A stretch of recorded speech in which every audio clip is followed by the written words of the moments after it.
Rise and shine, it's Entspresso time. Good morning, it's Evan Carmichael, and I am not a morning person. But if you stay consistent on having a great morning routine that inspires you, it will change your life. So let's start your day off right together. Grab your coffee, know that I believe in you, and get ready for a shot of Entspresso from one of our standout clips from this year. Cheers. I wake up every morning. Espresso keep me going. I wake up every morning. When you buy over the internet, Amazon, do you ever get the wrong order? Is anything ever wrong? What do? Do you call up and complain, or you don't have any problems? No, I'm a customer of Amazon. Hopefully, like all of you in this room. Is there one person full-time who services your account? If there's anyone in this room who's not an Amazon customer, see me right afterwards, and I'll walk you through it.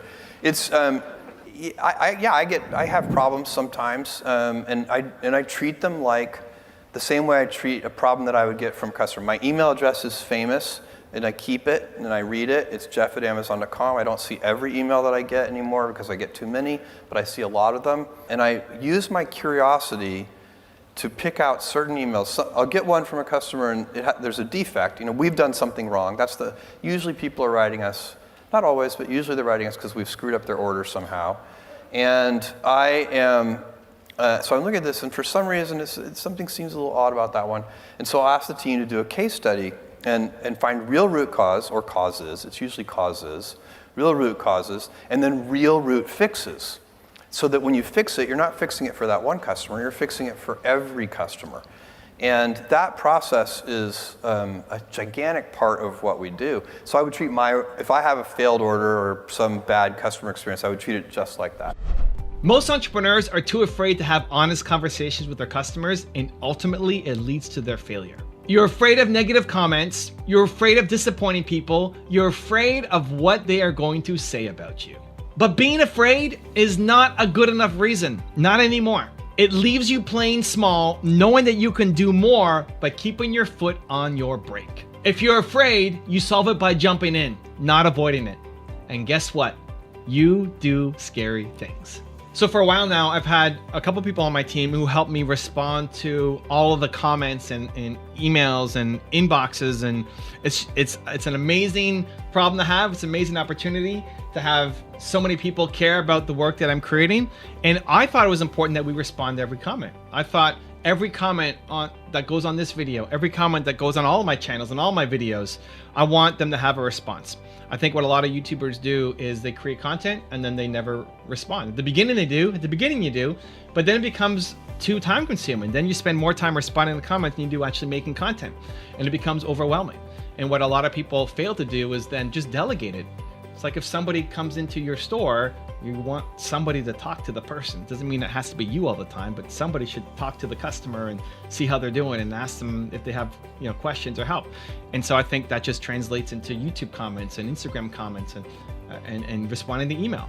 And so for the past number of years, I've had somebody help me manage the community and respond to your comments. And they put their name at the end because I don't want you thinking it's coming directly from me.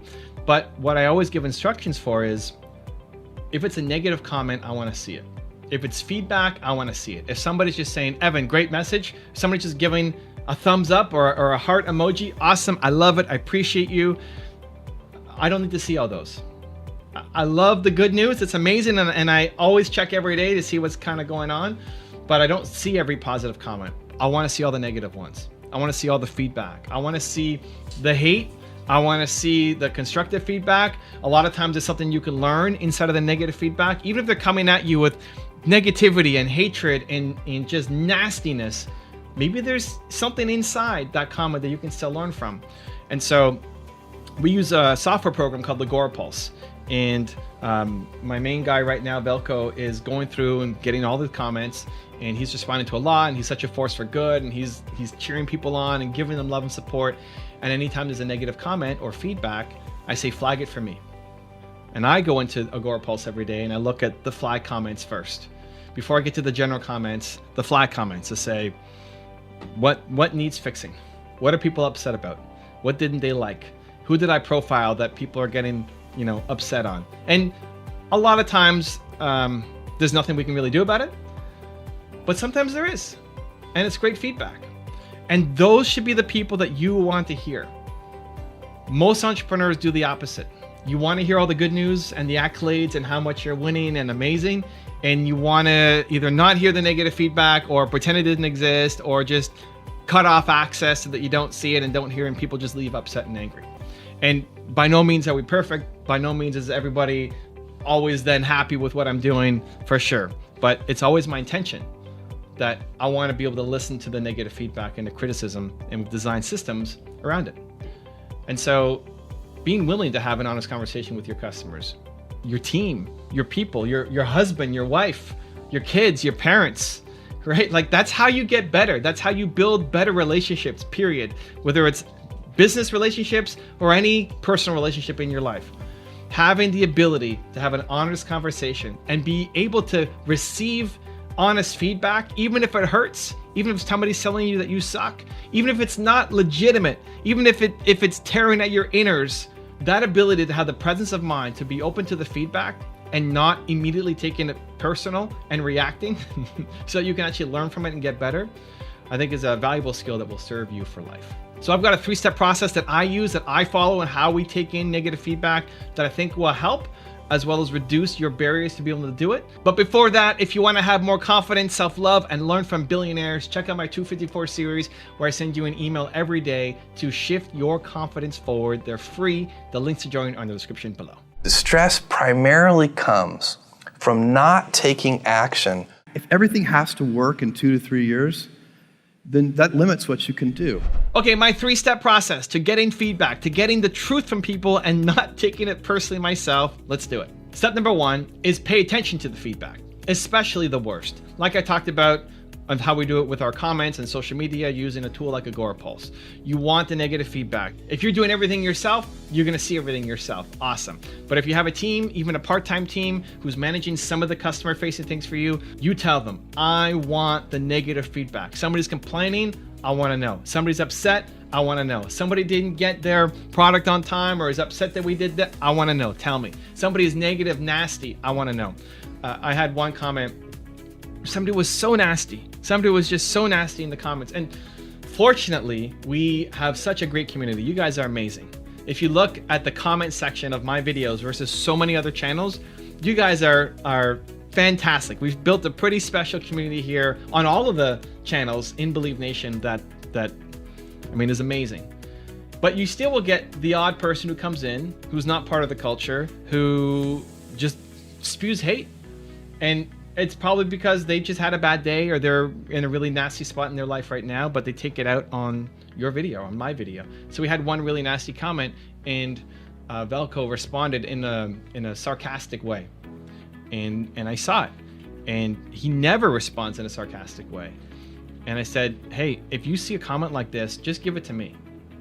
If you're getting emotionally caught up in a negative way, if you feel any kind of stress bubbling up about this person who's leaving this comment, I'll eat that all day.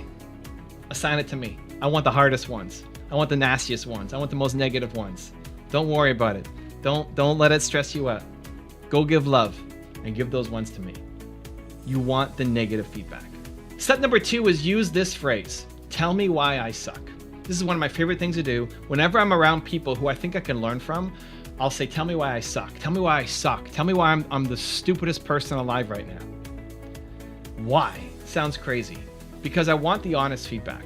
So if I look at, I go to YouTube events and often my channel is being used as one of the best practices, but I'm going with the mindset of, I suck, I need to get better, I'm here to learn, somebody here has something that they can teach me. And so even if I feel like I have all the answers for a lot of things, I know that I don't. And so if I'm talking to somebody who may have something to tell me, I may learn something from, tell me why I suck. Because what they're gonna say almost always is, well, you don't suck, dude, you don't suck, but boom, boom, boom, boom, boom, right? And say they have 3 ideas for you. If they don't know you that well, they're gonna couch their opinions. They're not gonna tell you the full truth. They're gonna tell you one of the 3 ideas, and it's probably the safest of the 3 ideas. They're gonna tell you, if I look at my YouTube channel, they're gonna tell you, your titles could be better. They're not gonna tell you, well, you suck on camera. Because that hurts, because they don't know you, because we're afraid to hurt people's feelings. So if you lead with, tell me why I suck, It gives them permission to be honest, which is what you want. You want the real truth. Now, you got to be able to eat it and not be defensive and say, no, I think I'm great. Right? Thank you. I super appreciate you. You walk into that room, you walk into that conversation with the expectation of, I want to be beat up, because they're not beating me down. They're actually lifting me up with great feedback. So you go in with the tell me why I suck when you're ever around somebody who has something to teach you. And then step number 3 is over deliver like crazy. Almost every situation with a customer is savable if you go back and make it up to them.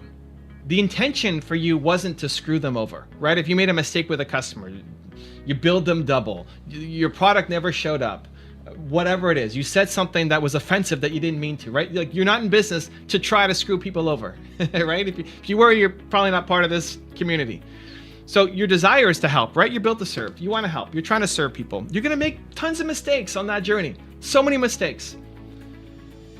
I think every situation is savable if you just show the heart, show the effort, and over-deliver like crazy. Some of my best customers, my best connections, my best relationships came out of somebody feeling like I didn't do a good enough job. Like, not that I intentionally screwed them over, but that they just didn't get a result. And that destroys me so much that I over-deliver so that then they just love us. I'm mentoring Jeremy right now, who has a YouTube business and grew to 6 figures inside of 1 year to help people build their YouTube channels, consulting. And he had one client who wasn't happy, wasn't doing the work, wasn't getting the results, blamed Jeremy for everything, blamed me for everything, writes an email, says she's gonna sue everybody, we're charlatans and just rip off, and copied her lawyer in and like expect to go to court. Jeremy's freaking out, never seen anything like this before. I said, dude, don't worry, this is totally savable. This is totally savable. This is not a big problem. Now, if you just leave it alone, it's a giant problem, right? The last thing you want to do is deal with somebody's lawyer, especially US lawyers. I'm Canadian, very litigious. But this is totally savable. Dude, this is totally savable. And let's just make it up to her. What does she need? How do we solve this for her? Right? And we did. And part of it was giving her, she asked for the last month refund where nothing was happening. We gave her an even bigger refund than what she was asking for. Gave her more help on the channel, what she should do next, and gave her a roadmap. Offered to help promote her new book when it comes out. Giving her an interview. There's lots of things that I wrote back in an email. And then she wrote back to say, you know what, I'm sorry, I kind of freaked out. I've been screwed over by other people before, and now, she said, my default is I just lawyer up. Whenever there's anything even small, I just lawyer up. That's her default now. Think of why she's acting like this. She's been screwed over so many times, but now this is her process. And now it's great. Now, I mean, she's not an ongoing client because she hasn't committed to her YouTube channel, but there's no hard feelings, right? If anything, it's left a better taste in her mouth. And so it's solvable. From somebody who's going to sue you and thinks you're a rip-off artist and a charlatan, to now somebody who has referred some business, has saying good things. I think almost everything is solvable if you have the right intent and you over-deliver like crazy. Now, I've got a special bonus clip that I think you're going to enjoy. But before that, question of the day, I want to know, who can you go to and ask for feedback and say, tell me why I suck? Who are you going to ask for feedback from? Let me know. Put it down in the comments below. And if you made it this far in the video, you're still here watching, and you promise, you commit that you're going to do something about it. We take action here in Believe Nation. You're promising to take action in your life today based off of what you learned here in this video. I want to celebrate you. Give me a hashtag Believe down in the comments as well. We've got a lot of work to do because we've got a lot of service centers and charge stations to construct. So mostly it's like we're trying to build our service and charge infrastructure as fast as possible. And I know this, like some of the customers who have ordered a car, they're not in the major cities, so they're a little unhappy with us because we are delaying delivery of their car. In fact, I'm going to apologize to some of them personally and explain the reason we are delaying delivery is because we really want them to have a good experience. But if they're too far from a service center and the charging is not sorted out, then they will not have a good experience. So we're going to delay the cars just for a few months to make sure that they have a good experience. If you want to know Jeff Bezos' thoughts on how to take risks, check out the video right there next to me. I think you'll enjoy it. Continue to believe, and I'll see you there. One of the precursors, one of the foundational things to being able to take risk is to have had some kind of support from somebody.